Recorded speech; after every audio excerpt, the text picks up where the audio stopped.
Amigas, amigos, ¿cómo están ustedes? Mucho gusto en saludarles en un programa más de nuestra serie del canal 4 más, Radio Televisión de Veracruz.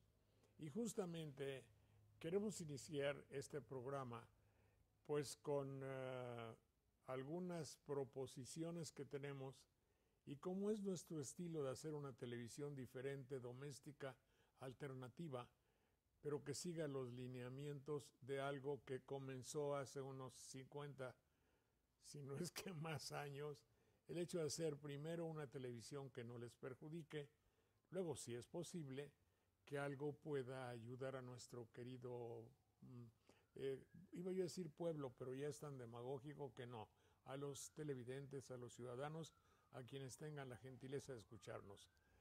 En aquellas épocas en que se hacía y se permitía en la televisión la entrada de varios intelectuales, nuestro programa Sopa de Letras se inició así, de cuates, de amigos, de compañeros, de conocidos, que teníamos un paralelismo de ideas, es decir, pensábamos un poco igual.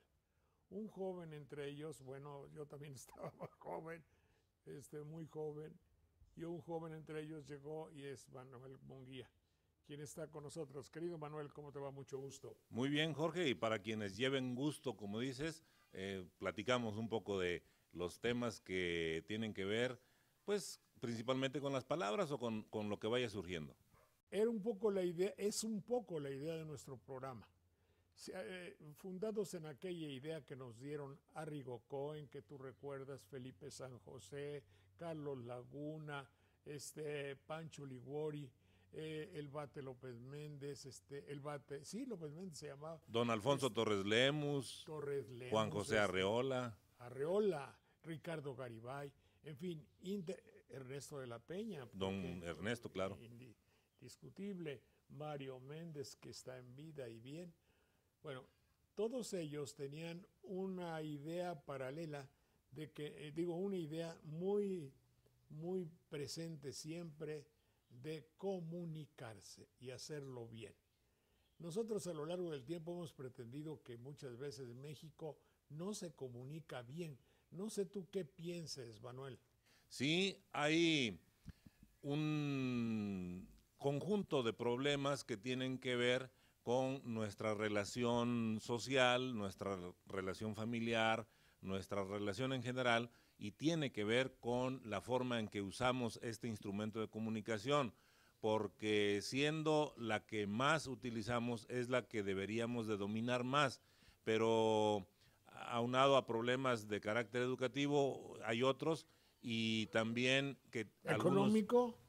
Económico sí, desde luego, porque es primero comer que ser cristiano, y las personas procuran desde luego la satisfacción de sus necesidades primarias y desatienden por esa razón un aspecto que sería el formativo en ocasiones, pero no es exactamente por culpa de ellos o porque quieran estar ayunos del conocimiento, sino porque lo primero es lo primero.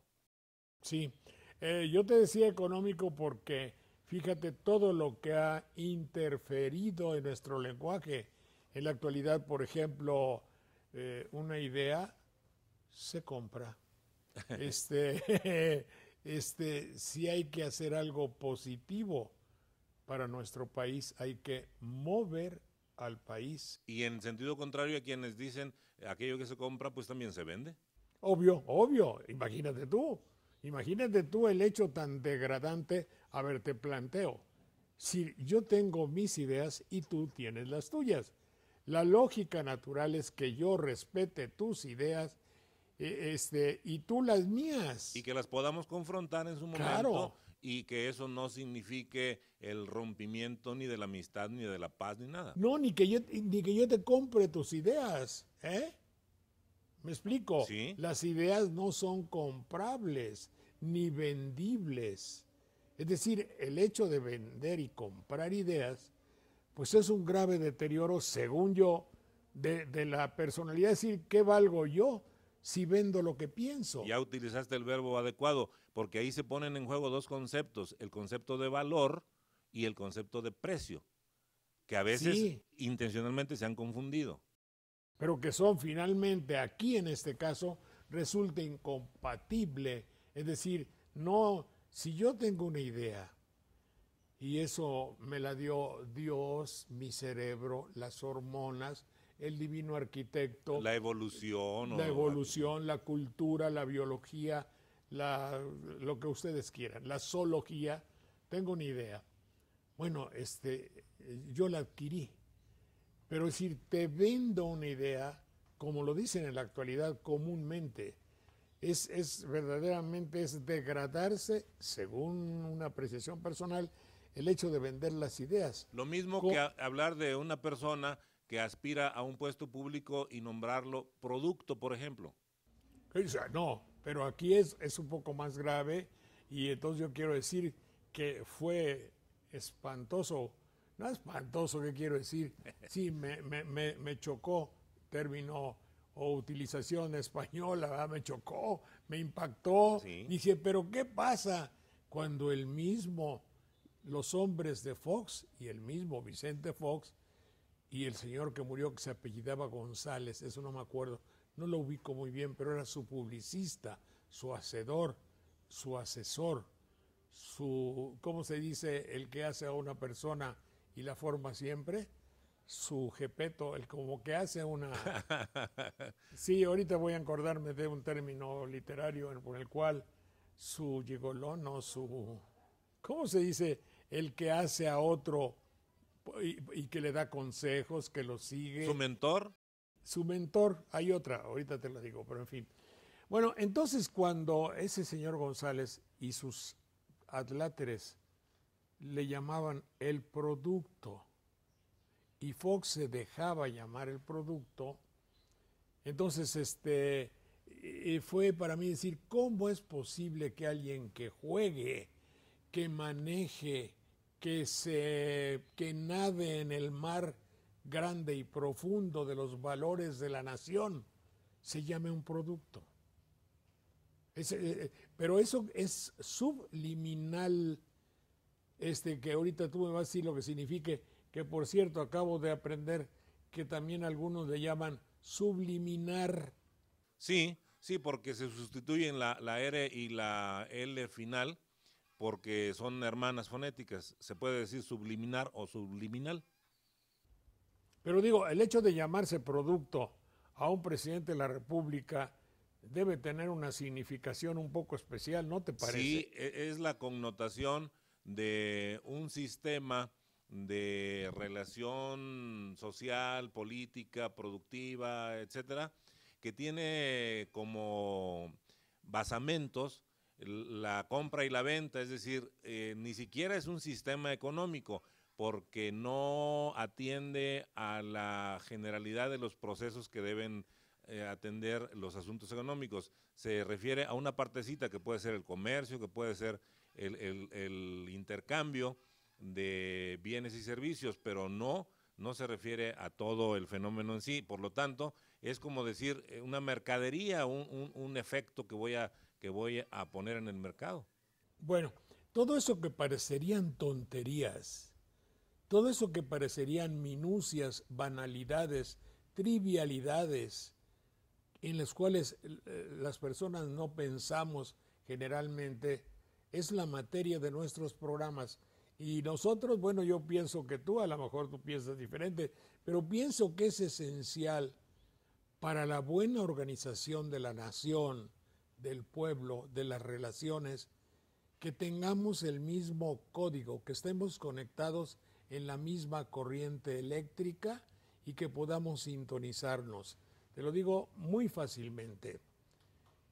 Sucede una tragedia en algún lugar de México cómo desgraciadamente, fíjate que no uso el término lamentablemente, luego te digo por qué, pero como con dolor nos enteramos de que hay una tragedia. Yo te puedo decir con los ojos cerrados lo que va a decir el responsable de esa región, sea presidente municipal, secretario de Estado, gobernador, procurador, ayudante del gobernador o jefe de relaciones públicas. Es terrible, es totalmente previsible. Conocemos, vemos, primero hay que examinar su actitud. Su actitud es seria, de hombre o de mujer indignada o indignado, o, bueno, obviamente indignado. Luego, utilizando los términos, agradeciendo primeramente al locutor el hecho de que le dé la oportunidad de dirigirse a la ciudadanía. Ahí ya como que entra el concepto de que si yo te agradezco algo que estás haciendo, es porque me estás haciendo un bien. Te agradezco tu bondad. Y luego las palabras que comienzan siempre con lamentable, con presunto, luego con bajarle el tono y finalmente el informe de mi indignación y luego mi propósito de enmienda, de mejoría o mi proyecto de felicidad. O la formación formación de una comisión para resolver esos problemas. Sí, lo que tú quieras, cualquier cosa. Y claro, desde luego, cómo resarcir el mal hecho. Es decir, a que no dicen, por ejemplo, y vamos a mandar 25,000 pesos para el entierro. No, y vigilaremos que nunca más haya un corrupto en una esquina y que cuando pase un chofer o que cuando se vea una mordida o que cuando alguien esté faltando al respeto a la sociedad, ese hombre sea castigado. Pero el que castiga, también tenemos que vigilar que sea honorable. ¿Cómo la ves tú? Sí, es una serie de juegos políticos, sociales, comunicativos, etcétera, pero siempre tienen que ver con la manera en que expresamos cada una de esas situaciones, porque en el modo de decirlo vamos dejando, dicen los especialistas, denotaciones, connotaciones, es decir, hacia dónde se comunica y qué es lo que nos deja ver. Eso es. Nosotros ya podemos decirles a ustedes, pero hay una cosa que es muy peligrosa, que yo creo que el hombre de política, que el hombre de comunicación no se ha dado cuenta. Ese no darse cuenta es de que nos hemos vuelto insensibles y como que el ala, lo voy a decir de una manera cursi, el ala negra de un pesimismo silencioso se queda en el auditorio. Ahora traduce lo que dije. Sí, porque nos quedamos pasmados en ocasiones y la gran cantidad de personas que oye esto o que lo lee o que lo ve a través de la televisión, efectivamente el silencio pesimista. Ominoso, ahora digo ominoso. Es un reflejo de una impotencia, porque al final mucha gente termina diciendo, yo no puedo hacer nada en contra de eso. Y esa resignación también es riesgosa, porque la verdad es que sí podríamos hacer y sí podemos, pero desechamos muchas herramientas con las que necesitamos actuar para incidir, como dicen ellos, o para tener injerencia en los asuntos públicos. Pero cuando, por ejemplo, se hacen campañas para las elecciones, nos fastidian tanto con los anuncios que presentan, que hay muchas personas que terminan hostigadas, como decimos en el pueblo, de esa presentación insistente del mensaje para que vayan a votar, que terminan diciendo, no, a mí eso como que no me interesa ya. Entonces, parece ser que no solo es una inconsciencia, sino a veces una intención, y eso es más riesgoso todavía. Sí, pero es que también yo me acuerdo cuando el roicampismo, que así le llamaba yo de broma, amable, el roicampismo, cuando decía 9 millones de impactos, no fueron 9 millones, fue muchísimo más. Sí, pero le llama, a ver, ¿qué significa llamarle impacto? Eso me cala. Eso apela a un golpe, a una agresión. Y ese es. Sí. Eso es. Lo que está debajo de eso es que en realidad no me convencieron. Me golpearon. Te golpetearon, sí. Es muy grave. Eso lo tiene que saber quien piense de ellos. Esos núcleos, como digo, uniones, núcleos, comités de asesoría, deben de ver con mucho peligro el hecho de que nuestro lenguaje, nuestras acciones y nuestras actitudes están minando, deteriorando, debo decir corroyendo o corroendo. Corroyendo, corroe, muerde la voluntad y la esencia del mexicano, y siempre terminan, y lo haremos e iremos hasta sus últimas consecuencias. Caiga quien caiga. Caiga quien caiga. Muy bien, volvemos en un minuto, gracias.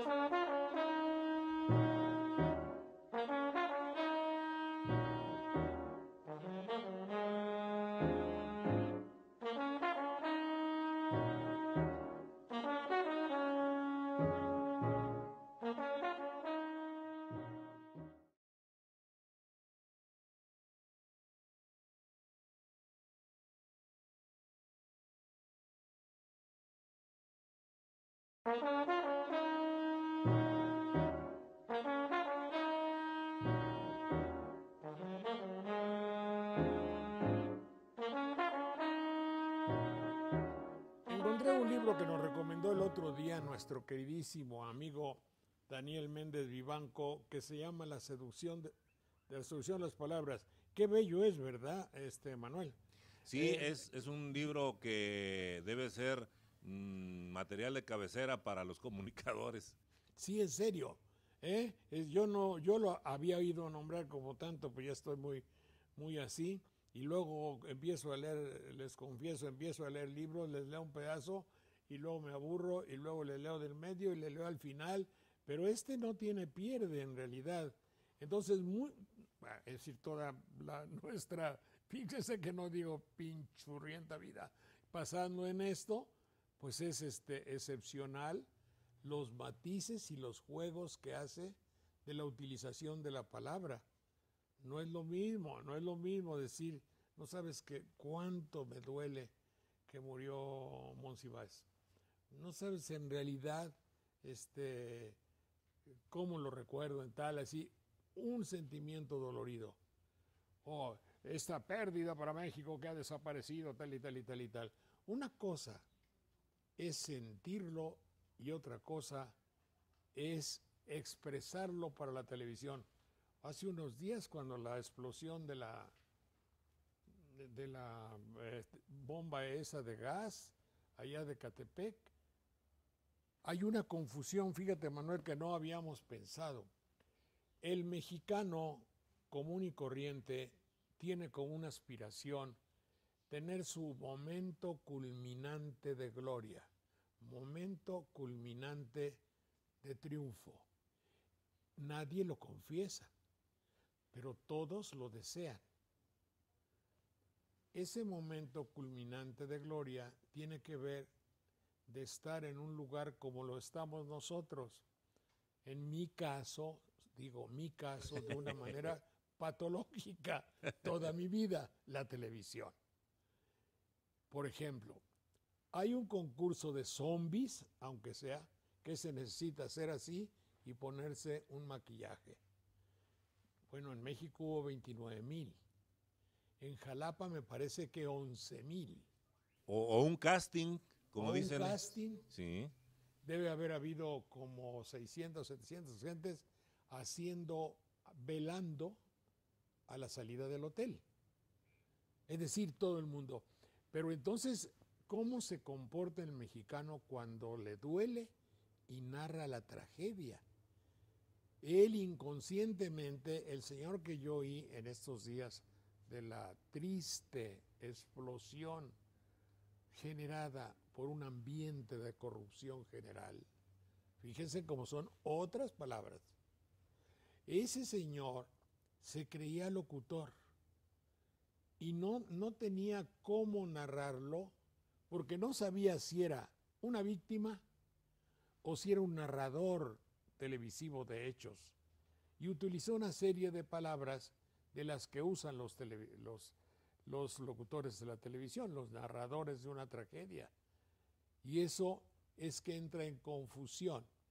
Pero hay en el fondo de cada ciudadano común y corriente el deseo de narrar los hechos ante cámaras y micrófonos. ¿Qué dirías tú? Deseo que sea generado en forma deliberada, precisamente para tener a este medio de comunicación, que debería de ser de comunicación, como una aspiración. En este momento estoy recordando algo que el Canal 11 festejó y festejó con mucha razón, un aniversario de un programa en el que los protagonistas no tenían esa pretensión, sino que la señora Pacheco, Cristina Pacheco, con un saludo afectuoso, fue y platicó con ellos en el ambiente natural donde se desenvuelven todos los días, y no buscaron hacer la narración de un partido de fútbol o de una tragedia como lo hacen los señores de la televisión, sino que dijeron: mire usted, yo trabajo aquí en un carrito jalado por un caballo y recojo colchones y planchas y lavadoras y camas viejas, y luego las revendo, pero así con los términos llanos y sencillos que se comunican todos los días.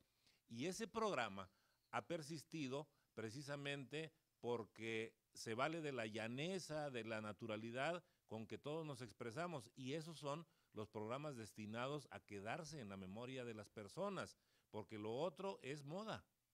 Claro, claro. Pues ya digo, esta serie de programas, como tú mencionas, el de Cristina, que tiene 35 años, Sí. me parece, y que tiene yo de broma le digo que es ambiguo, cuando ella dice: aquí nos tocó vivir, qué gloria tan extraordinaria, de que aquí nos tocó vivir, o aquí nos tocó vivir, chin. Tiene su ironía, ¿no? Sí, que no hubiera podido estar mejor esto, ya que aquí nos tocó vivir, pero en fin. Bueno, en todo caso, estamos viendo que la materia de nuestro programa, nosotros, porque pues a lo mejor es vanidoso de decirlo, estamos tratando una materia que resulta necesaria. Sí, lo es. Es un instrumento que utilizamos todos los días. Lo desafortunado es que se limite ese instrumento, que se constriña a un catálogo muy pequeño de herramientas y no nos permita comunicarnos claramente. La persona que te contesta un sí en vez de un no, o finge que es anuente con lo que tú quieres y después resulta que no era así, pues está usando este instrumento de comunicación como desafortunadamente nos han enseñado a utilizarlo, con medias tintas, con vueltas, con recovecos, y sin decirlo clara y llanamente. Cuando quiero decir no, pues debo decir no, y cuando quiero decir sí, digo sí, pero nos han inducido, y ahí tiene su raíz la palabra seducción. Ahora que hiciste alusión al libro de la seducción de las palabras, nos seduce tanto que nos vamos por ese camino, nos jala. Fíjate que me da la idea de que debemos hacer un llamado muy especial, y particularmente a nuestra tierra, para que no pierda uno de los elementos y encantos particulares de nuestra región, de nuestras regiones. Tú en el norte, con su habla un poco extraña, lejana, entre jarocha y norteña. Sí, más tamaulipeca que veracruzana. Más tamaulipeca que veracruzana. Nosotros en la región calmada, lenta, dulce, temerosa y cantante de Perote, Pajalapa y de Porgelotepec y de todas estas rancherías donde el habla cantada y temerosa de nuestra gente, y de ahí para abajo ya todos los más tropicaleños o tropicalenses o jarochos o como le quieras llamar. Sotaventinos también, algunos. Sotaventinos, de sotaventinos y así por lo consecuente. Ojalá y no perdiésemos eso. Pero yo me doy cuenta, y aquí el llamado afectuoso y cordial está para todos los hombres que salieron del surco y del barbecho de banderilla y de piscar y de la canasta y se fueron a estudiar y ahora tienen un puesto, pero parece que tienen un trono. Nunca están ocupados, están en junta, están en acuerdo, están con el Señor, no contestan el teléfono. Yo acabo de hacer una campaña porque dije, ¿qué pasa con mi pueblo? Nadie contesta en la presidencia municipal. ¡Qué barbaridad! O sucedería como en aquellos pueblos que viendo su triste situación, un buen día antes de comer emigraron todos. ¿Te acuerdas en los Hechos Malditos? Que todo un pueblo se va. O aquel rumor que se corre, ¿verdad? Porque dice que viene una gran tragedia y la gran tragedia es que todos se van. Todos se van y dejaron la cama hecha, la mesa puesta, la comida a la mitad. Hay constancia y por eso se llaman los Hechos Malditos. Hay un montón de hechos en la literatura de fantasía o de verdad o de parapsicología en la cual todos abandonaron un pueblo. No contesta las secretarias, no contesta el presidente municipal, ni mucho menos. No contestan. Eso es no comunicarse. Falta de comunicación, claro. Sí, pero eso también es porque dejan de ser diputado, senador, empleado. Por algunas circunstancias tienen que renunciar a su extraordinario puesto y mañana los vas a ver por la calle de Enríquez con las manos en la bolsa, viendo a ver en qué la van a librar. Bueno, si es que no quedaron bien fondeados. ¿Qué quiere decir bien fondeados? Que lo decían por la tierra. El fondo es aquello que soporta el cuerpo de un barco, por ejemplo, o el asiento de un recipiente, de una botella, de un cubo, de una cubeta, y por lo tanto quedar bien fondeado es tener un buen soporte. ¿Y en el pantalón cómo se llama? En el pantalón. Sí. Pues es el culo, No, espérate, te voy a decir. Acuérdate que los sastres, cuando eran informales, decían en los pueblos, dice, ya estás tú como el sastre, dice, te encargué que hicieras tal trabajo y no me lo has entregado. Voy y le pregunto, maestro, ya mero está el pantalón, ya mero, nomás falta el culo y las dos piernas. Eso decían en tu tierra. Sí, bueno. En mi tierra, que Popo Sánchez era, y creo Galicia o Popo, eran sastres y músicos. Decía, cuando iba mi papá a hacer, oye, no, házmelo por favor un poco más amplio de aquí. Usted quiere más amplio del fondillo. ¿Del fondillo? Claro, sí, fondillo es el nombre original porque viene de fundus, que quiere decir el fondo de algo, la parte, el fondo de algo. La parte basal de algo. Claro. Así es que bien fondeado quiere decir que tenga un buen asiento. Exacto. Y ya digo, todo esto comenzó por hacer un llamado a los hombres de la política para que no piensen que su puesto es eterno, para que piensen que el día de mañana, fíjense ustedes, presidentes municipales de los pueblos, ayudantes de la principal autoridad, los mismos gobernadores, los mismos secretarios de Estado, los presidentes de la República. Me ha tocado ver como 4 o 5 con la tristeza incansable, pertinaz, insistente de la soledad porque ya no tienen poder. No, he estado con alguno haciéndole creer que es presidente, decir, ¿qué hacemos aquí, presidente? Claro, hay que decirle presidente porque él cree que es presidente. Entonces tú también haces uso de ese juego de palabras. Claro. Seductor de sí.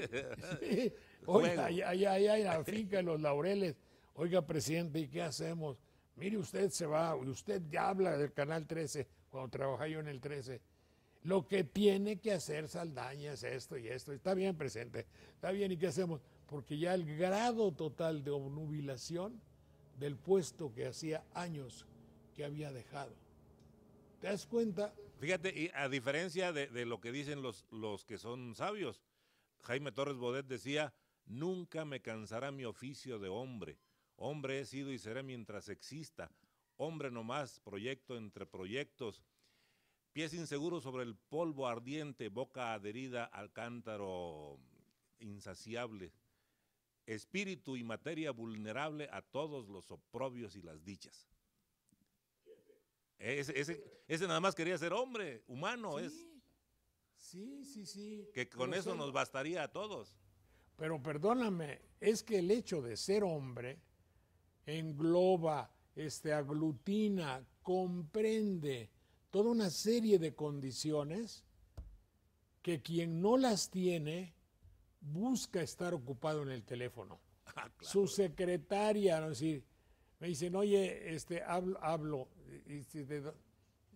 ¿quién es usted? Me llamo fulano de tal de Banderilla.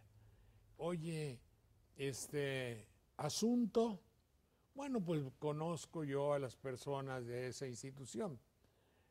No tiene que decirme su asunto. Domicilio, pues en el patio de su establecimiento vivo yo. ¿De qué empresa nos llama? Sí. También. Una serie de preguntas que no son preguntas ocasionales. Tenía, como decía Herminio Kenny, un cantante popular, y tenía su pitito el tren de su indiferencia. Tiene su pitito el tren de su vanidad, que degrada al ciudadano. No sé, fíjense ustedes, oíd lo que es soberanos y vasallos, ¿no? Sí, nadie tendrá derecho a lo superfluo mientras alguien carezca de lo estricto. Eso es de Díaz Mirón. Sí, es de Díaz Mirón, pero aquí nomás, sabedlo, soberanos. Y vasallos. No, pero yo nomás le digo nomás a los soberanos. Nomás a los soberanos. El poder pasa, la soledad queda, apúntale. Está buena la frase. Sí, ellos van a dejar de serlo. Y como son jóvenes, tienen 40 años, que no se los deseo de triste soledad. La secretaria, aquella que los ayudó a decir, no está. ¿Qué desea? ¿De dónde llama? Y en fin, y hasta por teléfono se les nota el levantón de cejas. Le devuelvo la llamada. Sí, no. Están tratando mal al pueblo. Y luego vendrán a decirle, oye, queremos que votes por mí. Eso hay que tenerlo cuidado. Todos son problemas de comunicación y de lenguaje. Sí, Dilo. sí. Y los campesinos de mi pueblo resumían esto en unas pocas palabras. ¿Pa' qué tanto, pa' tan poco? Volvemos en un momento adelante.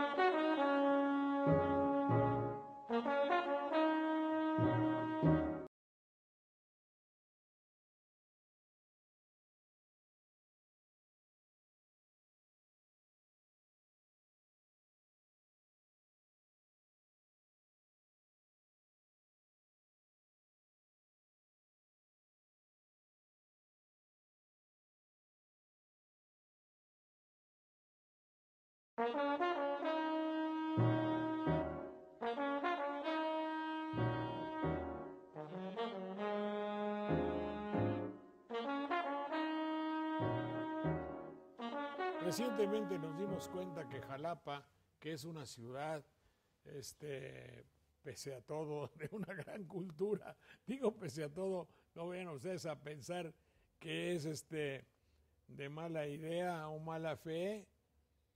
Yo me acuerdo desde que se iniciaba una vida cultural en Jalapa muy profunda, muy reconocida, creo que eran las épocas de Jorge Cerdán o no sé qué, con Limantur, la Orquesta Sinfónica, con Arqueles Vela, ¿cómo se llamaban aquellos poetas estridentistas? Maplesarse. Jalapa tenía una gran trayectoria. Y ahora tenemos la FILU, está aquí con nosotros, pero tiene prisa y vamos a entrevistarlo rápidamente al maestro Germán Martínez, coordinador de actividades y difusión de la Feria Internacional del Libro Universitario. Ya las imágenes de nuestro cuerpo de reporteros estarán por allá en la FILU para que usted tenga idea, si es que no estuvo ahí, acerca de la FILU. ¿Qué me cuentas, mi querido Germán? Mucho gusto en saludarte. ¿Cómo estás, Jorge? A mí me da también mucho gusto saludarte y estar aquí con los buenos amigos del programa. Pues sí, efectivamente la FILU ya terminó, fue del 26 de abril al 5 de mayo y en general yo creo que nos fue muy bien porque Jalapa responde bien a la lectura y eso hay que destacarlo, Jorge, porque es de los pocos lugares de este país donde se hace un proyecto importante para difundir el libro y para defender la lectura también. ¿Tienes idea de cuántos jalapeños o de nuestra región estuvieron visitando las instalaciones de la FILU? Sí, cómo no, bueno, no sé si todos eran jalapeños, pero fueron 46,000. No, los que viste de más eran de banderilla. Sí, también. Recibimos la visita de aproximadamente 46,000 personas a lo largo de 10 días, entonces pues yo creo que estuvo bien en esta ocasión la participación, la asistencia de la gente a nuestra FILU. Qué bueno, hubo, ¿cómo te voy a decir? Casas editoriales renombradas, reconocidas. Sí, es como no, fueron en total 550 casas editoriales y bueno, de las importantes pues viene Santillana, que tiene varios fondos a la vez, como Alfaguara, Taurus y otros más, ¿no?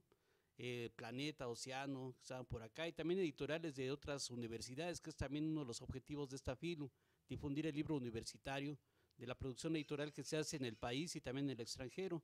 Básicamente vienen casas editoriales de España, en esta ocasión de Nicaragua, porque Nicaragua estuvo como país invitado, también vienen de Estados Unidos, algunas casas editoriales, en fin, es parte de lo que se da cita en esta FILU aquí en Jalapa. ¿No resulta caro el libro para nuestras clases sociales depauperidas?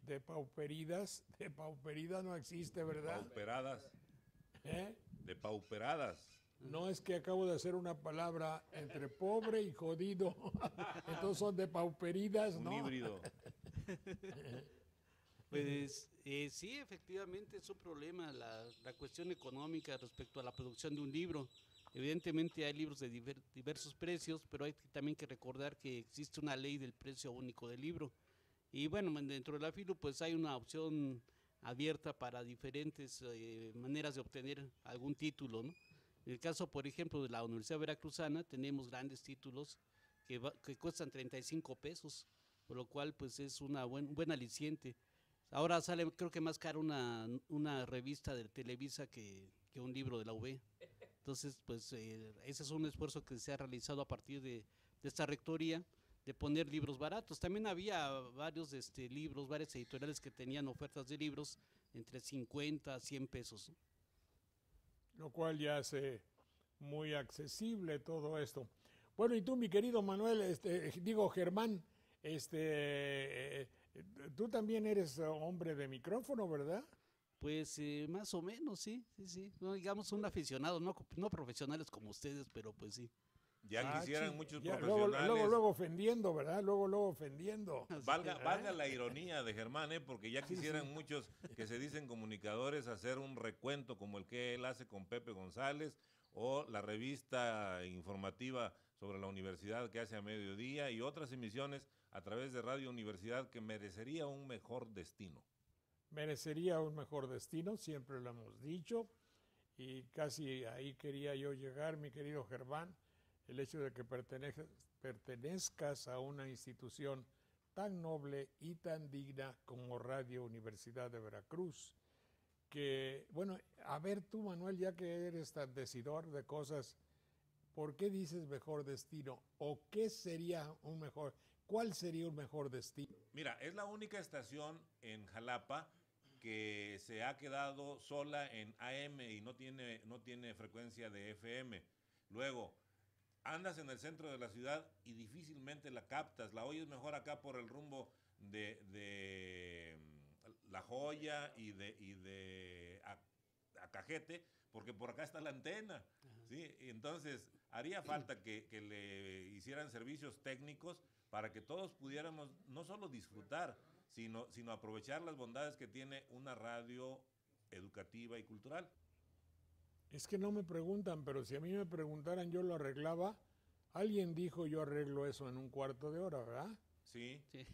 Bueno, cuando quieran que les diga yo cómo, me dices Germán Claro. y Manuel y lo arreglamos en realidad. También en Banderilla se oye de una manera excepcional, debo decirlo, y soy un seguidor fiel cuando estoy por allá de los programas de los Garcimarrero y de Pepe González. A ti te oigo, y a nuestro amigo Romano, ¿cómo se llama? ¿Sergio? No. No, No, Carlos Carlos Romano. Carlos, cuando estoy, sí, es obligado. Me parecería ser que es una estación de una programación digna, extraordinaria, y ni modo, nunca tuve la suerte de que me aceptaran la Universidad de Veracruz para trabajar ahí, pero eso no importa. Yo digo con mucho gusto que es extraordinaria la labor que hacen. Luego tiene unos programas de música clásica europeo muy delicados y muy finos, ¿verdad? Efectivamente, el maestro Storni, que hace su programa de concierto central, y ahorita me estaba acordando que Magno Garcimarrero alguna vez dijo que Radio Universidad Veracruzana tenía sonido cuadrafónico, porque se oía solamente a una cuadra. Está bien, sí. Fíjate una cosa. Con los Garcimarrero, no sé si esté oyendo y si no, que se amuele, el humor que se maneja en Radio Universidad es muy especial. Yo no sé si llamarle humor provinciano, humor puro, humor limpio. Digan lo que digan, es humor limpio. Es que en México, por ejemplo, yo veo estaciones como Radio Universidad Autónoma Metropolitana. Pues una vez le conté 8 horas sin tocar una sola melodía mexicana.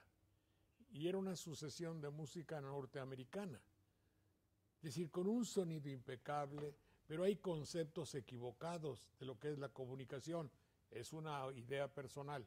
Por eso me gusta mucho tener la posibilidad de decirle al rector que qué bueno que tenga su estación. Muy bien, compañero. Y cuando quieran yo te arreglo eso de que se oiga y todo eso.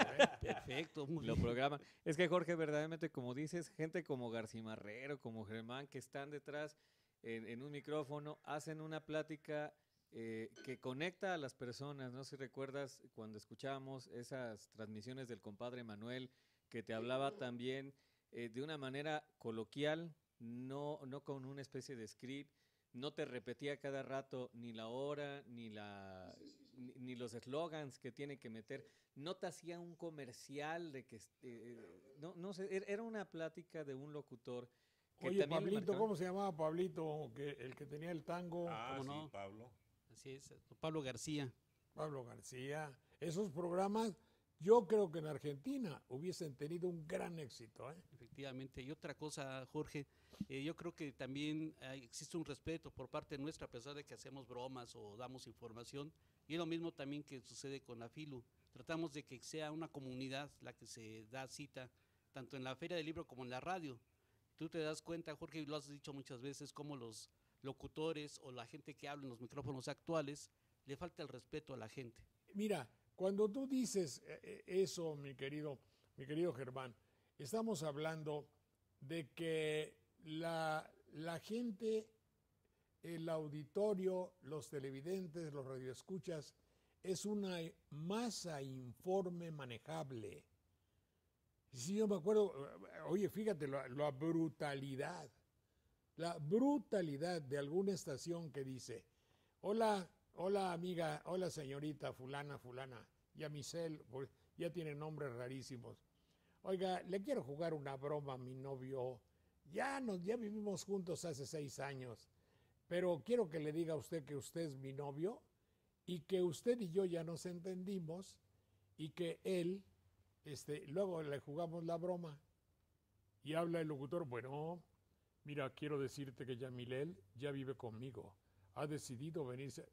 Tú ves ¿se comprende lo que estoy diciendo? Sí. Una broma pavorosa, macabra y terrible.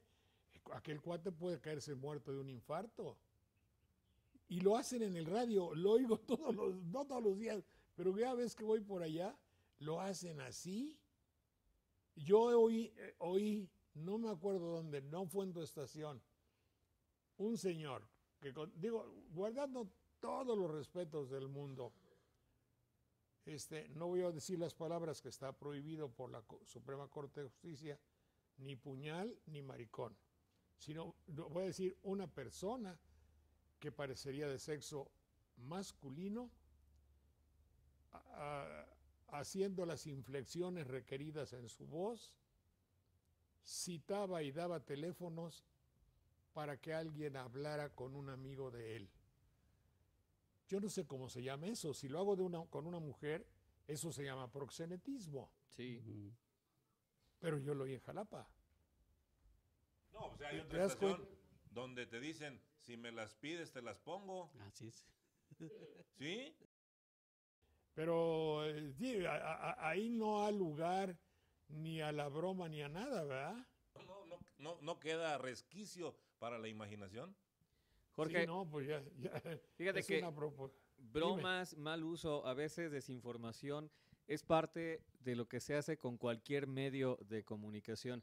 Hay algunas bien documentadas, conocidas, por ejemplo, cuando Orson Welles narra en radio La Guerra de los Mundos, y que él mencionó que era una narración, ¿no?, de la obra conocida que le iban a escenificar, y muchas personas terminan un programa de moda de radio, cambian aproximadamente un cuarto que llevaba la obra de Wells, piensan que de verdad están invadiendo los extraterrestres a Estados Unidos, sobre todo la costa este, y hubo mucha gente que salió a disparar al aire,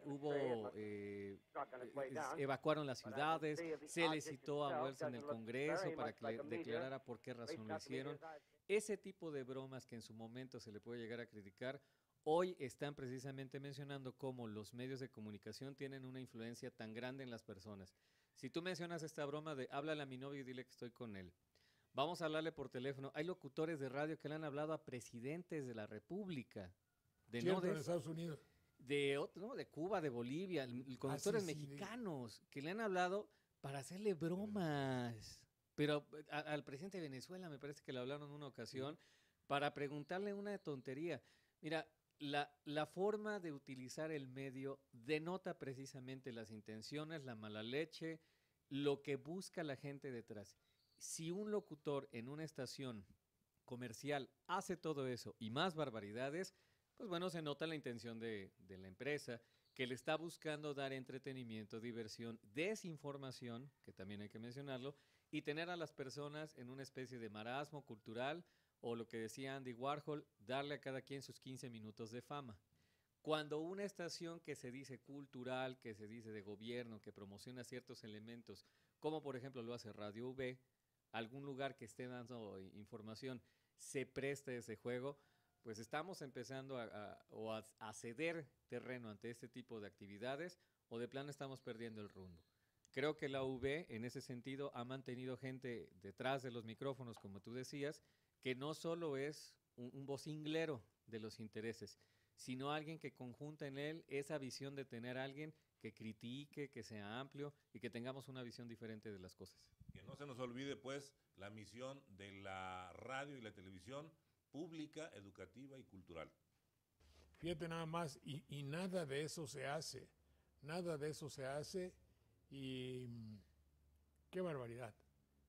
Y pensar que hay 5,000 núcleos de información. Debe haber unas 5,000 estaciones en toda la República, ¿verdad? Yo no sé el número exacto, pero todas ellas están normando, están siguiendo, están modelando el alma y el modo de ser del mexicano. Y ya no digamos la televisión. Pero cuando yo oigo en algunas estaciones así, dígame, comadrita, a ver, ¿qué pasó, Esther?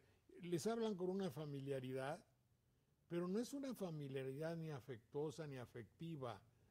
es de un erotismo corriente, burdelesco. ¿Quién sabe por qué?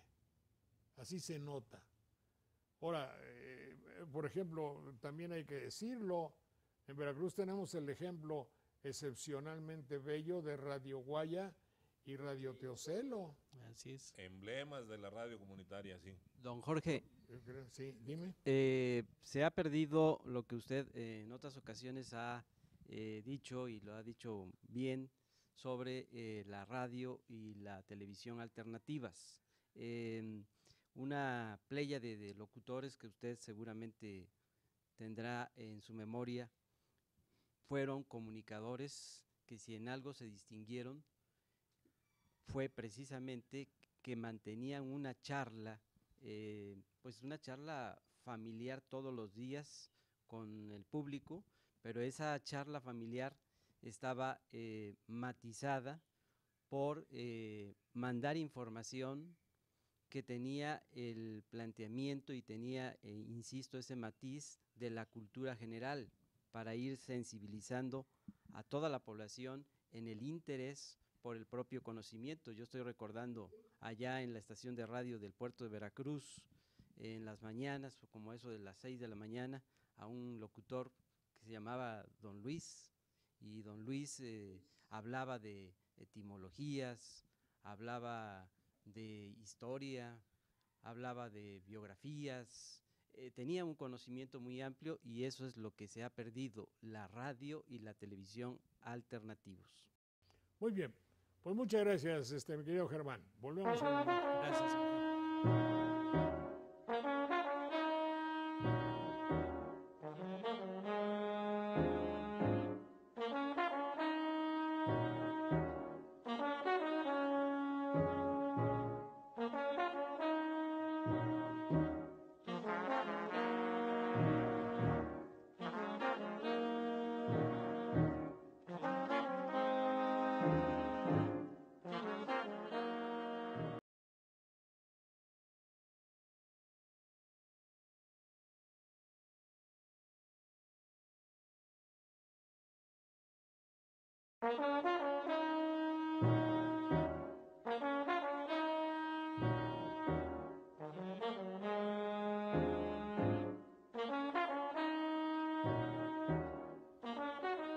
Muy bien, Armando Ortiz llegó por ahí, Daniel Méndez Vivanco, mucho gusto, profesora Olivia Domínguez, señor licenciado Clemente Landa, mucho gusto. Buenos días.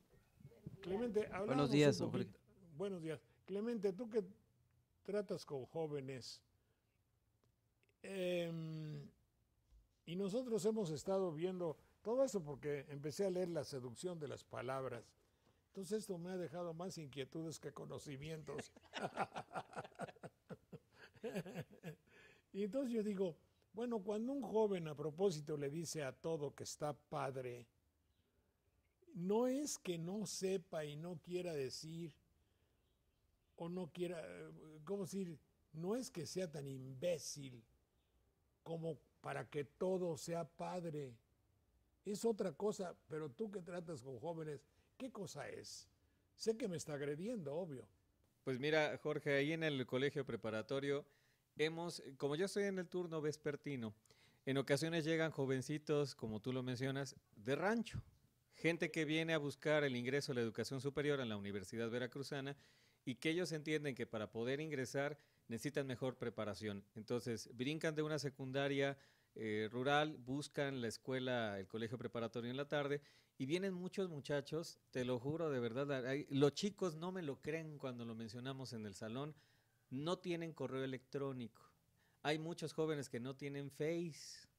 Hay algunos chicos que cuando están no conocen lo que es Instagram, o carecen de estos medios de facilidad de comunicación, como les llaman ahora las famosas TICs, en los cuales sí tiene la gran mayoría. Yo no he encontrado un muchacho que no use un teléfono celular, eso sí te lo puedo decir, por muy barato que sea, pero lo tiene.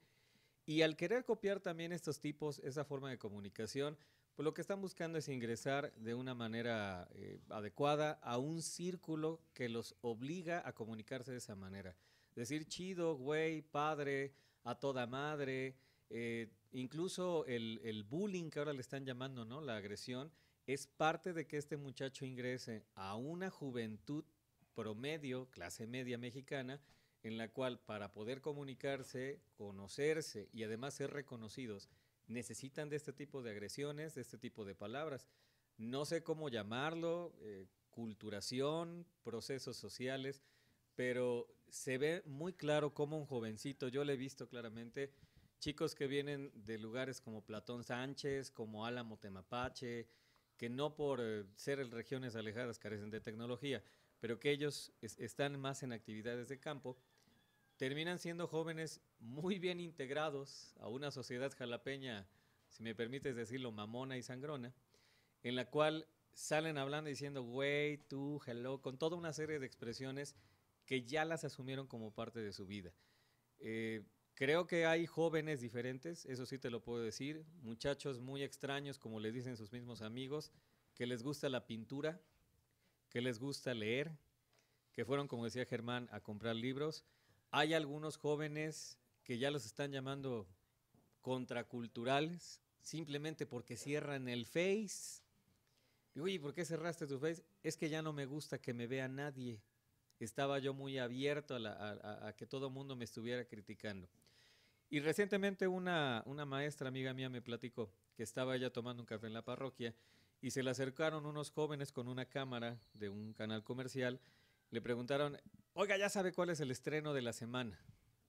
Y pues la maestra, que es una persona preparada, que ha viajado al otro lado, dice, no, perdóname, no sé qué se estrena de película este fin de semana.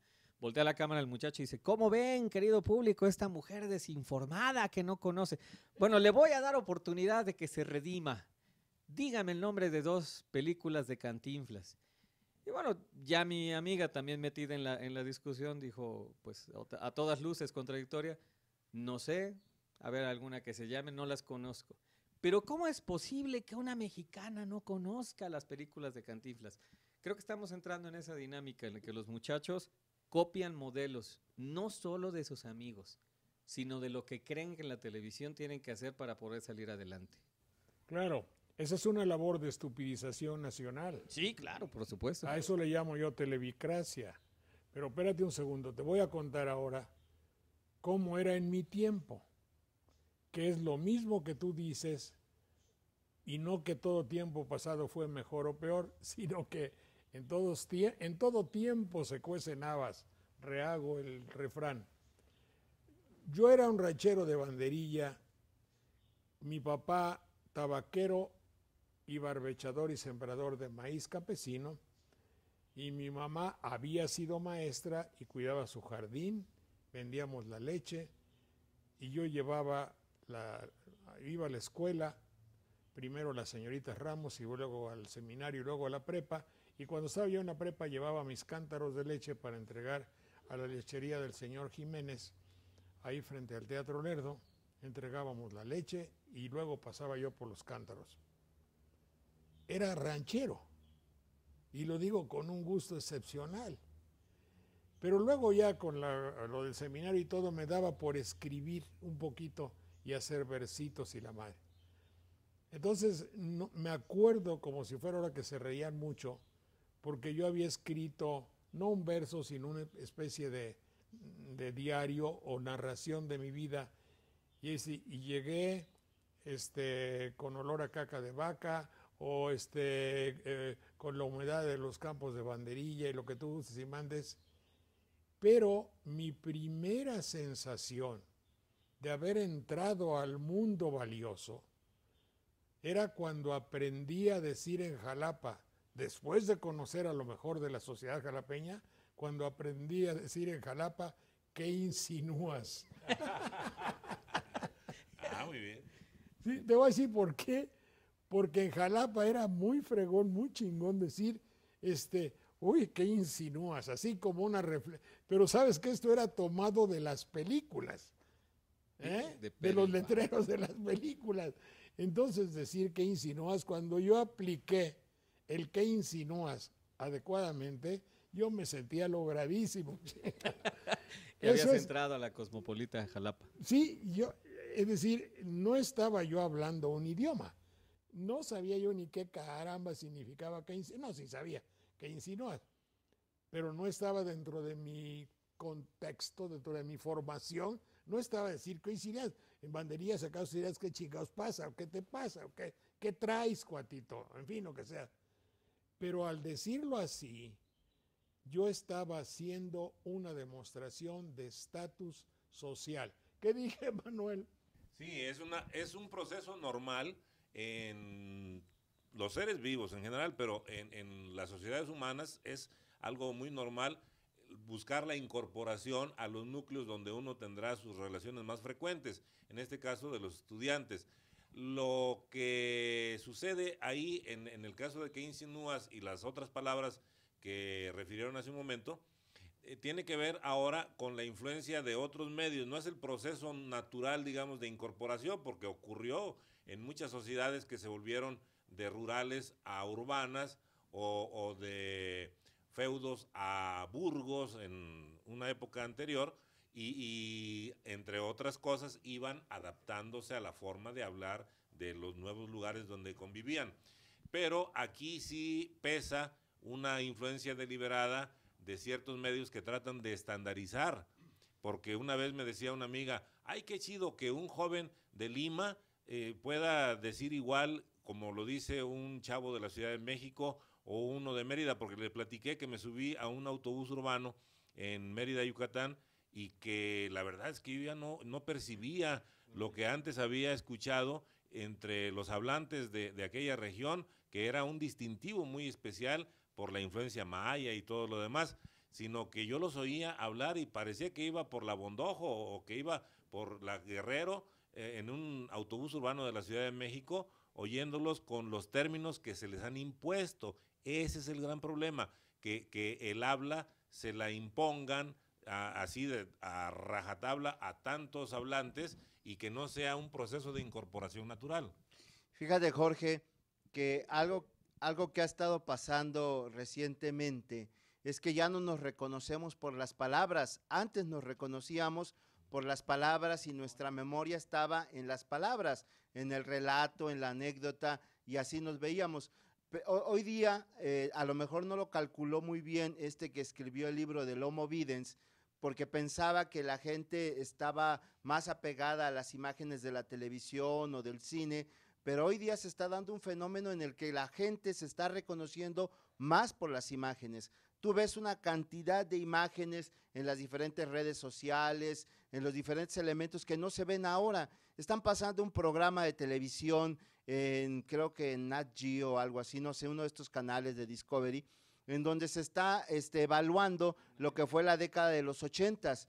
Y de repente, tantas cosas que no teníamos en los 80 y que ahora las tenemos y nos preguntábamos, vivíamos tan bien y nos reconocíamos tan bien con las palabras, que ahora si no tenemos una imagen nos es difícil reconocernos, nos es difícil entender al otro sin una imagen.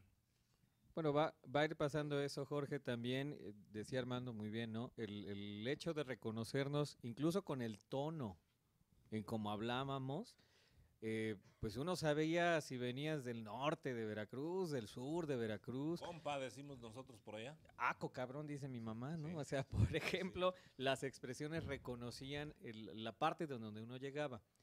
Esa parte de las imágenes, coincido con Armando que le estamos dando una importancia que no debería de ser, porque todos los elementos de nuestra vida son importantes, pero también ha sucedido anteriormente. Las imágenes de Robert Capa, por ejemplo, las de la Guerra Mundial, la primera, eran la manera que teníamos de ver el mundo. Esa es la manera en que nosotros reconocíamos esa guerra mundial para aquellos que no la vivieron.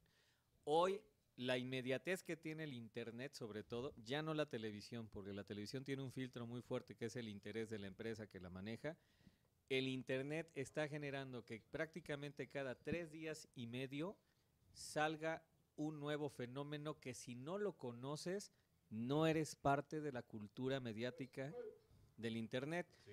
La llama de ola que hace, el Gangnam Style, el Harlem Shake, los elementos que ahora van saliendo, no sé cuál sea ahorita el de esta semana, el niño que se defendió contra la mamá que le pegó, el anuncio de un automóvil, cada uno va tomando cada 3 días y medio, una importancia inmensa, ¿eh?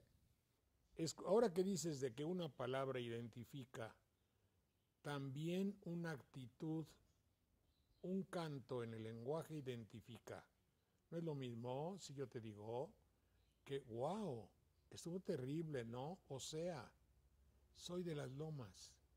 Digo Las Lomas, aquí en México, como un elemento distintivo donde existe, es tesis personal, el acento francófilo en el tono y en la melodía, porque si tú oyes hablar el idioma, en fin, el canto del lomo habitante, del que proviene de Las Lomas, o Santa Fe, o Barrilaco, por ahí, satélite, es un canto de idioma francés. El francés habla así. Entonces los de Las Lomas hablan así y le ponen guau, y cuando alguien responde así, parecería ser que con su actitud y el canto de su lenguaje me está diciendo, atención, yo soy de Las Lomas. Tiene jerarquía. Otra, hay una tendencia a que el idioma rebaje la calidad humana. Un día escuché una conversación recientemente en Puebla, en la banca de un parque. Yo estaba como, así como muy embebido, leyendo un periódico, y atrás de mí había 3 jóvenes adolescentes. El calificativo utilizado en vez de chido o de muy bello o a toda madre era algo que me llamó mucho la atención. Era algo, estaba perrón. Había estuvo perrona la fiesta, estuvo perrón, hubo perreo. Pero imagínate tú la degradación que existe en un ser humano cuyo lenguaje narra o utiliza figuras perrunas, ahora sí, zoológicamente de un perro, para narrar las aventuras de un fin de semana, por ejemplo. No, y a veces utilizan algo escatológico. Tal asunto estuvo bien cagado. Cagadísimo. Cagadísimo. Sí. ¡Qué barbaridad! Pero lo preocupante aquí, don Jorge, es que la explicación que luego dan, esta explicación consiste en que llegan a decir que lo que no importa es todo ese arraigo cultural, toda esa trayectoria cultural que traen las personas desde sus distintas regiones, porque se tienen que incorporar, fíjese bien, que se tienen que incorporar a un proceso de civilización versus modernidad, mal entendidos los dos conceptos en no, esa hombre, aplicación los quieren amoldar a que sean súbditos, es hacerlos súbditos, es esclavizarlos. El esclavo utiliza el lenguaje que le impone su perverso y enfermo patrón. Sí. Y hay algo que está sucediendo en estos momentos en un proyecto dentro del sistema educativo y que consiste, fíjese bien nada más, en que desmantelar las bibliotecas a través de quitar todas esas obras bibliográficas que las consideran densas, que las consideran paja, y constituir bibliotecas solamente básicas para un lenguaje funcional. Ese proyecto está sucediendo. Volvemos en un minuto, por favor, señores. Volvemos en un minuto.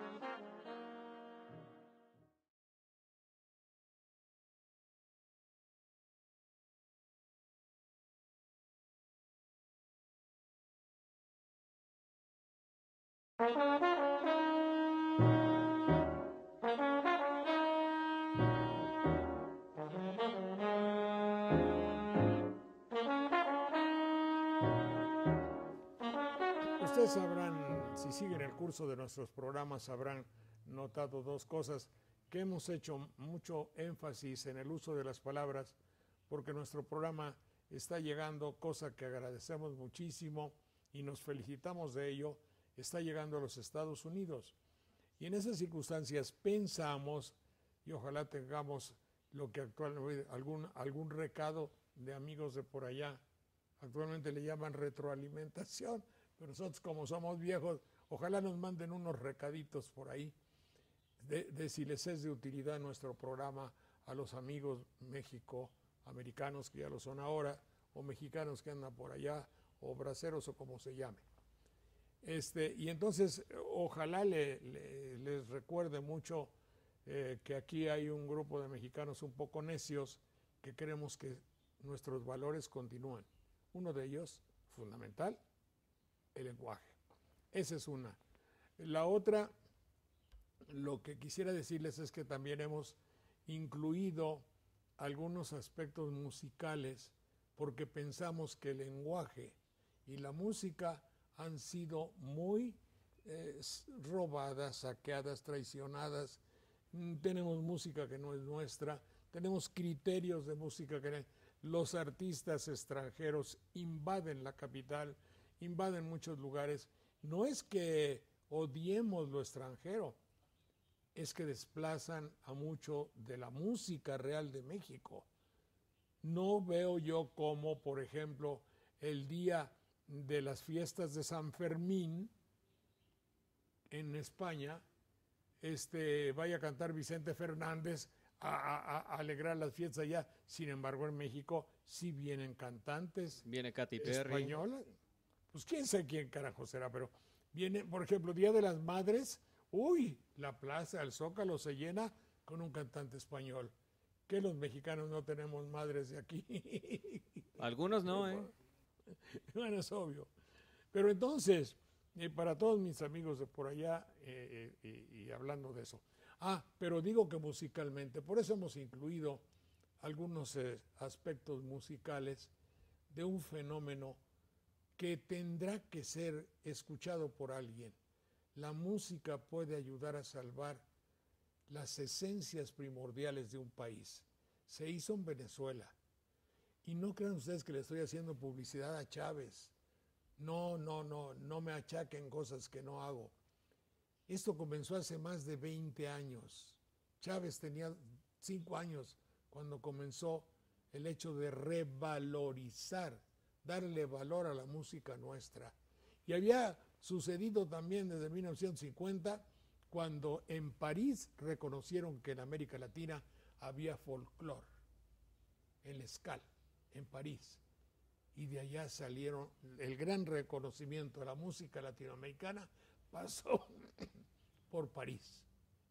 Bueno, entonces hemos querido poner música de jóvenes venezolanos que tocan de una manera especial, con la alegría de la juventud y no con el pesimismo de lo perruno o de lo chido o de no sé qué otras cosas. Así es que vean, por ejemplo, estos aspectos del mundo musical serio y vigoroso de la juventud de América del Sur. Adelante.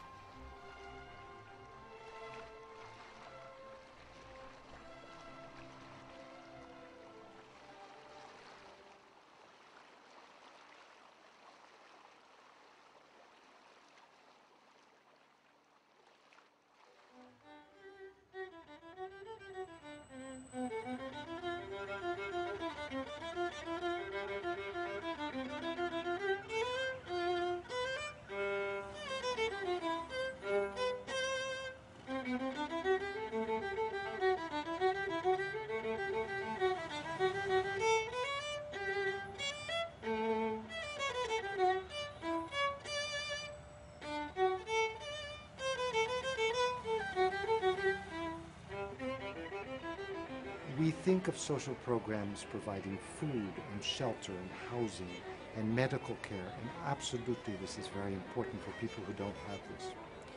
But it's Jose Antonio Abreu's belief, and as he speaks about so eloquently, that by feeding people's souls, they will find a way to feed themselves and to house themselves and to find the basic human necessities, and they will at the same time grow into people of significance and contribution.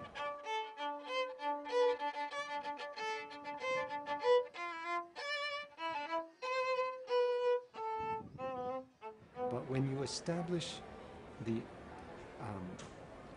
inner life of somebody, which is done so effectively through these music programs, then the possibility for those lives to contribute, to enhance and to uplift society is endless.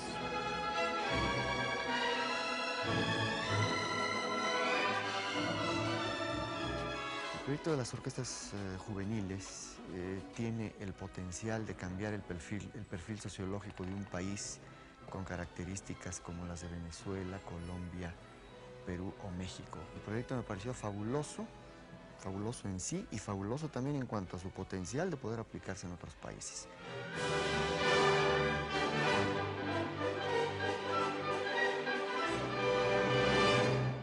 La base del sistema de orquestas juveniles infantiles son los centros de formación, los cuales nosotros llamamos los núcleos. Existen en todos los estados del país. Tenemos un aproximado de 90 núcleos y bueno, el promedio de cada uno de estos núcleos tiene aproximadamente de 2 a 3 orquestas, entre lo que son las orquestas preinfantiles, orquestas infantiles, orquestas juveniles. El sistema ha llegado a toda Latinoamérica, comenzando especialmente pues, lo que es el área suramericana. El sistema de orquestas juveniles e infantiles de Venezuela en este momento tiene involucrados en toda la red de orquestas, coros, aproximadamente una población de 240.000 niños y jóvenes.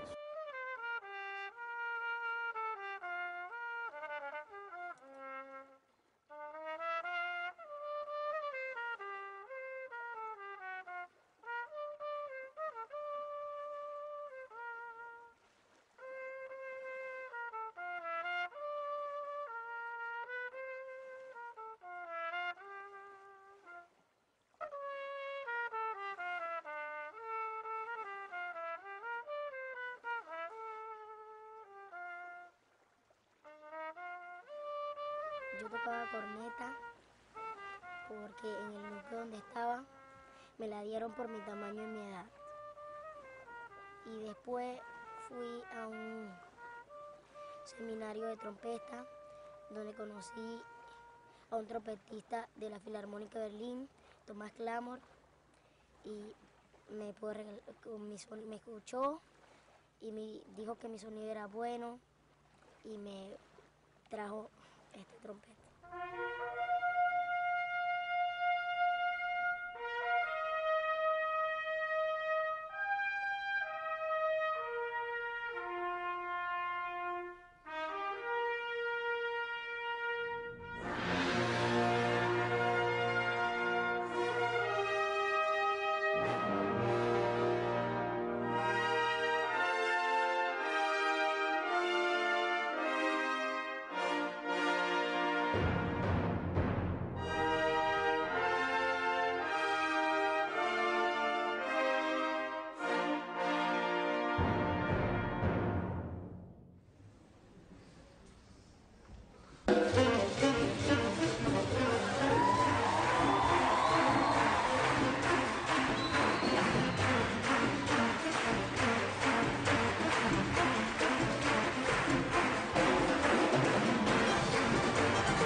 Bien,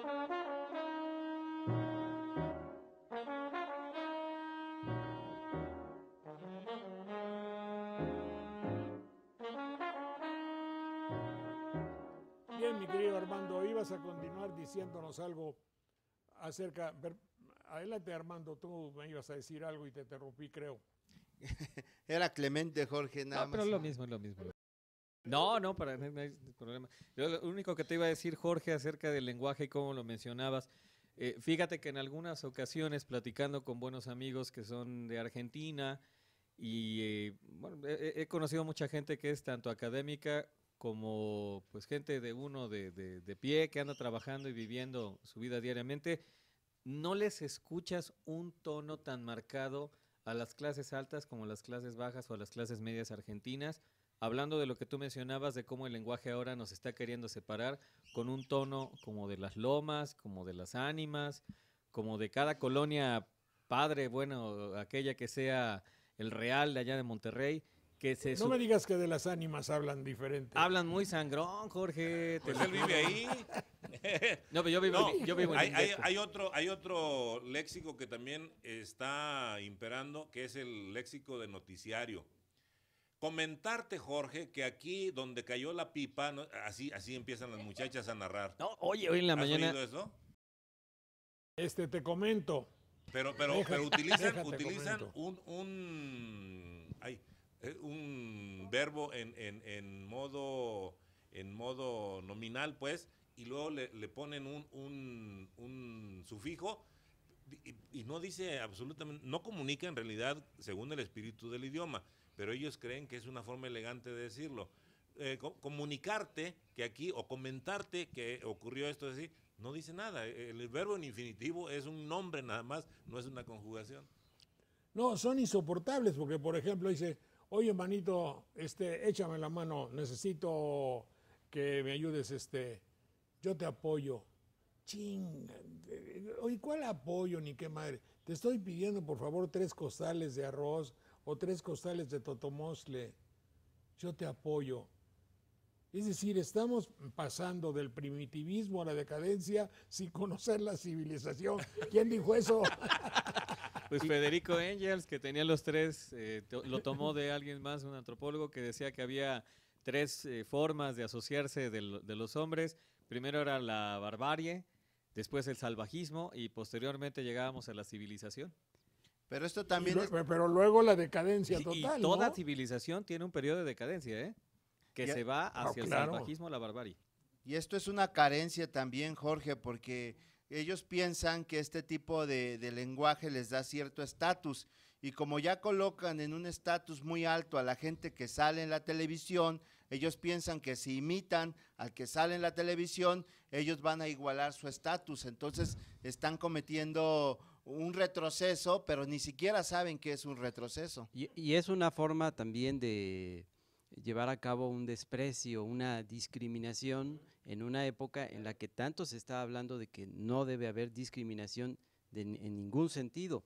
Yo recordé que si nos vamos al asunto de la historia, en el caso de las palabras, de la lengua, pues el proceso de romanización, en la medida en que el Imperio Romano se extendía, si en algo también se llegó a caracterizar es en que iba respetando la cultura de los pueblos conquistados, entre ellos la lengua, entre ellos las palabras. Sí, el otro, bueno, no, ya tiene como un año. No me acuerdo en cuál fue, si en bueno, debe haber sido en Walmart, creo.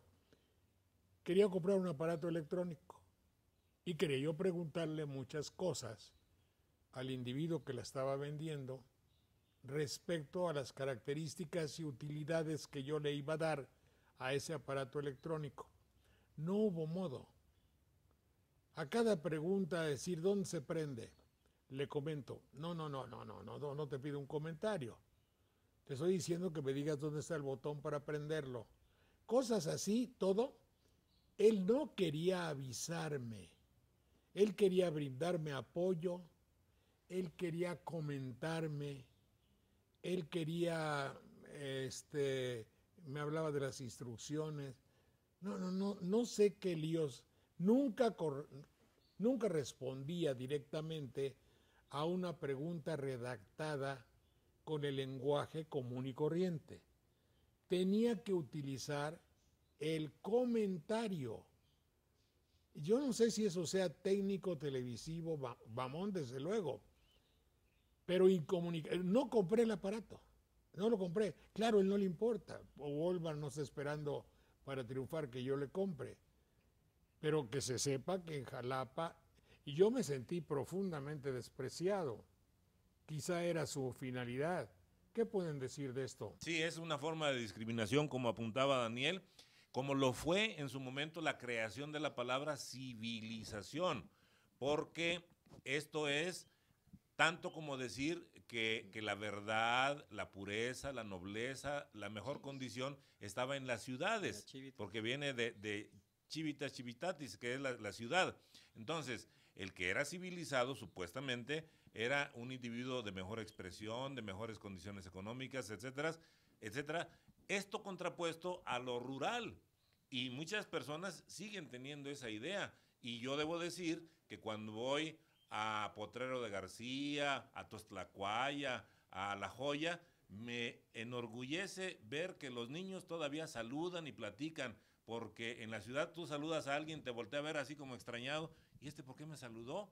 Pues yo porque soy pueblerino y ando saludando donde quiera, pero la gente en las ciudades, supuestamente civilizados, se extrañan de que uno se quiera comunicar con ellos. En cambio, cuando emplean los instrumentos de incomunicación, se sienten así como dueños de una situación distinta, ¿no? Hay que mencionar, Jorge, también, decías tú hace un momento de que un muchacho que ahora utiliza un lenguaje de zoofílico, zoológico, incluso coprológico, como decía Manuel, en el cual describe situaciones de su vida diaria como una fiesta que estuvo perrucha, como una chica que la ve y sí la quiere orinar, o como alguna actividad que estuvo cagada. Fíjate, si este joven tuviera un léxico amplio, y no solo este léxico, lo que demuestra es que él elige utilizar estas palabras para describir una situación, lo cual sería maravilloso. Que un muchacho no tuviera esas 150 palabras promedio que tienen para comunicarse y tuviera unas 1000, y decide utilizar esas 1000.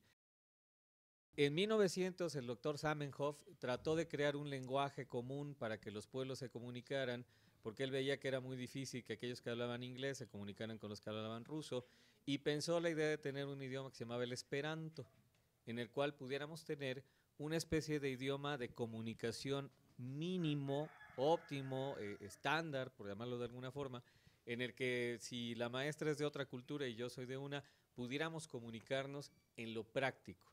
Pero Zamenhof también dijo, no podemos quitar que hay otros elementos de la vida, como la poesía, como la literatura y como el habla cotidiana, que se enriquece todos los días por darle una visión semántica de las cosas muy amplia.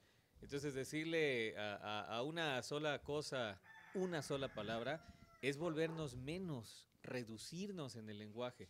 Cuando vemos que esto está pasando también a las clases sociales y que la clase rica habla un idioma, o un lenguaje, o un tono, y la clase pobre tiene que hablar otro, pues estamos llegando precisamente a esos reductos en los cuales no nos podemos ver si no es con diferencias. Se está dando también una distorsión en el lenguaje.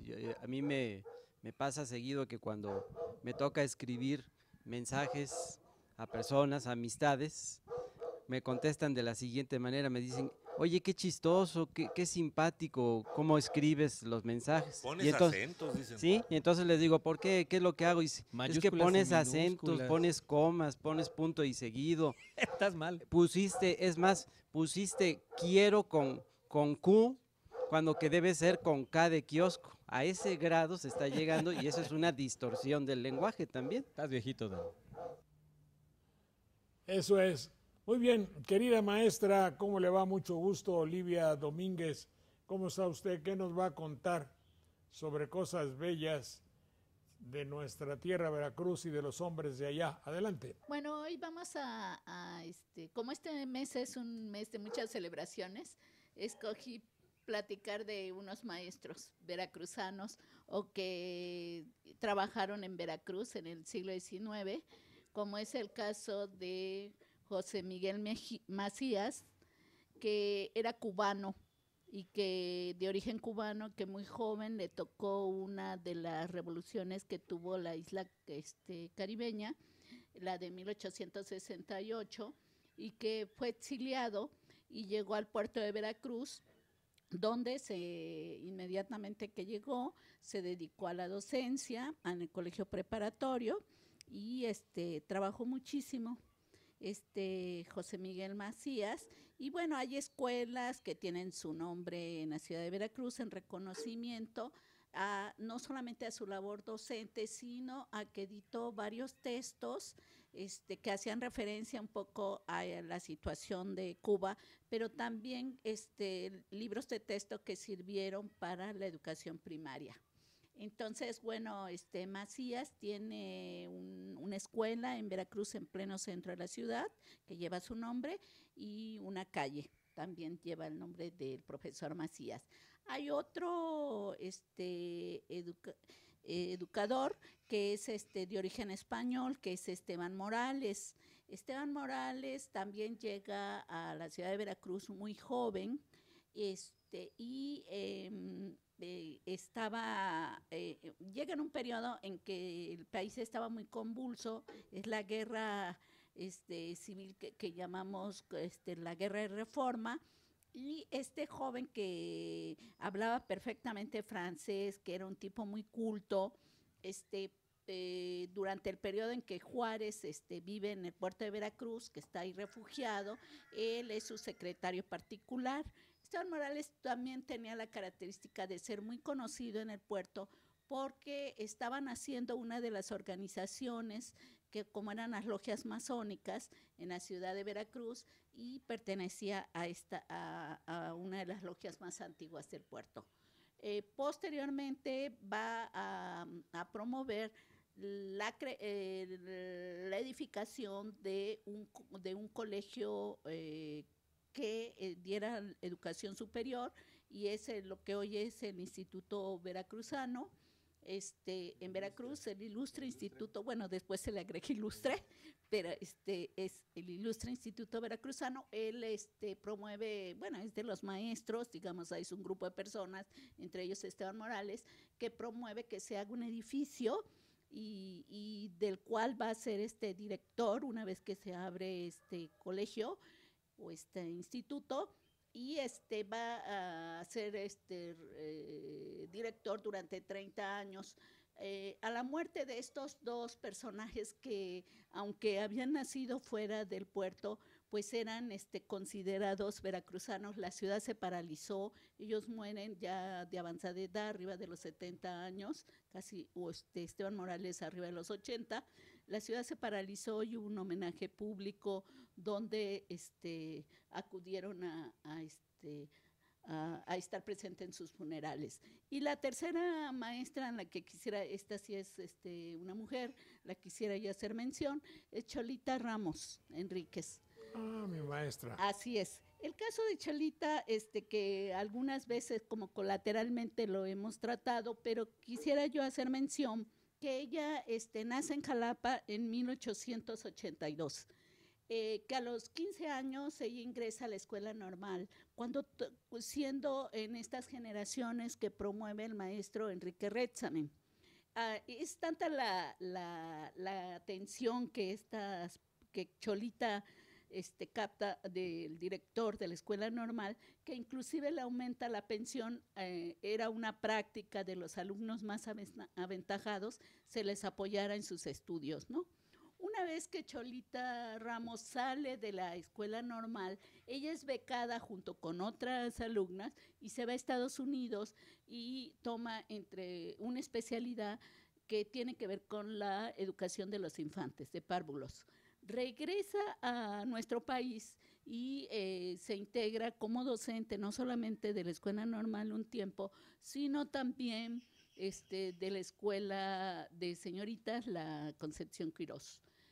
Posteriormente la llaman, hay todo un proceso de expansión de la educación primaria y se va a Villahermosa, Tabasco, donde también trabaja unos años, y finalmente regresa a Jalapa gracias a una iniciativa de ciudadanos jalapeños de seguir apoyando la apertura de escuelas, y Cholita viene junto con sus hermanas. Ana María es una, la otra es Amparo, tiene también una sobrina que también se dedica a la docencia, y van a estar en una escuela que creo que en efecto usted acudió, junto con muchos ilustres personajes como Justo Fernández, Marco Antonio Muñoz, etcétera.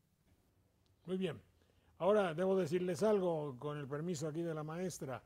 La escuela se ubicaba en la calle de ¿qué es Soledad Bravo? La calle que bajaba, Nicolás ¿no? Bravo. Uh-huh. ¿Cómo? Nicolás Bravo. De Nicolás Bravo, número 3.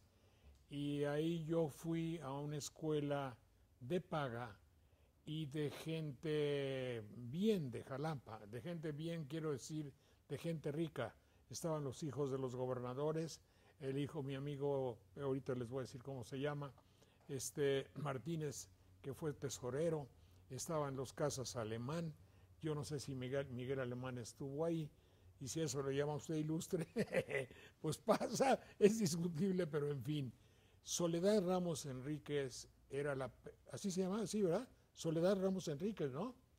Soledad Ramos Enríquez, sí, porque su mamá se apellidaba Enríquez, sí. Bueno, era la personificación de la energía. Si ustedes recuerdan a Leona Vicario, con su chongo lleno de canas, una seriedad, pero así, de un muro, una frialdad interior terrible y un grandísimo corazón. Y para enseñar, una rigidez total. Era la personificación de la maestra con su regla o con una vara, tengo entendido, y la memoria, que había que aprender con ella. No había juegos. Era todo lo que tiene que ver con disciplina, lo personificaba doña Soledad Ramos. No así sus hermanas Anita y Amparo, que eran un poco más dulces. Cuánto agradezco en realidad puedo llamarle rudeza, energía para enseñarnos de Soledad Ramos Enríquez. Qué pena que no a mis descendientes no les hayan tocado maestros de esta resiedumbre para enseñar. Sí. Dices bien, Jorge. Nada flexible, nada fácil, pero qué gran utilidad. Adelante. Dices bien, Jorge, porque a pesar de que ahora esos métodos nos parecen cuestionables o a muchos pedagogos les parecen cuestionables, se creaba a mejores personas. Hoy día, a falta de esa disciplina, los problemas entre los mismos educandos, los problemas de bullying, los problemas de falta de respeto a los mismos maestros, cunden en todas las escuelas precisamente por eso, porque se olvidó que además de un poco de disciplina y firmeza, hacía falta también el amor. Entonces, hoy día solamente lo quieren aplicar como si los niños fuesen intocables, pero los niños no consideran que a los maestros intocables pueden agredirlos de cualquier forma. Gracias, señores, son ustedes muy amables. Muchas gracias a todos. Gracias al Centro Cultural y Social Veracruzano. ¿Iba a decir algo? Sí, yo solamente quería que me permitiera mandarle un abrazo muy solidario a la familia de don Rafael Guillaumín, quien nos dejó. Y un abrazo también muy amable de mi parte y el recuerdo para un gran amigo mío, Rafael Guillomá, y darle que un abrazo. fue participante de nuestros programas y que recuerdo con mucho cariño allá en Huatusco. Adelante. Y darle un abrazo también a Armando por el fallecimiento de su hermano Rubén. Un abrazo, Armando. En fin, al Centro Cultural y Social Veracruzano, muchas gracias. A la Florería Detalles de la señora Ana María Bordonet, Murillo Vidal 710, mil gracias. Nuestro programa Sopa de Letras. No olvide, a las 16:30, nuestro programa Nostalgia por RTV. Gracias.